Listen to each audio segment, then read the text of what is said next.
Në kulmin e sezonit turistik, kur mijëra pushues frekuentojnë plazhin e Divjakës, aksi rrugor që të çon drejt qytetit e Bregdetit paraqitet në gjendje të papërshtatshme për shkak të mbetjeve të shumta të hedhura përgjatë rrugës.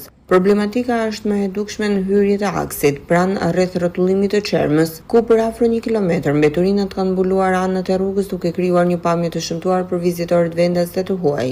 Një tjetër shqetësim është edhe stacioni i autobusit, i cili prej kohësh nuk pastrohet, ndërsa mbeturinat janë grumbulluara rreth tij. Banorët shprehin se kjo situatë vazhdon prej kohësh dhe se mungon ndërhyrja e strukturave përgjegjëse për pastrimin dhe mirëmbajtjen e territorit. Gjatë xhirimeve të televizionit Apollon, qytetarët u shprehën se drejtuesit vendor kalojnë çdo ditë në këtë aks, por problematika mbetet e pazgjidhur. Sipas tyre, era e rëndë dhe mbetjet e shpërndara përgjatë rrugës krijojnë një imazh negativ për një nga destinacionet turistike më të frekuentuara të vendit, ndërsa institucionet qendrore flasin për rëndësinë e mbajtjes pastër të akseve rrugore dhe zonave turistike. Në hyrje të Divjakës, mbeturinat vijojnë të dominojnë peizazhin, duke ngritur pikpyetje mbi menaxhimin e pastrimit nga Bashkia Divjak dhe strukturat përgjegjëse.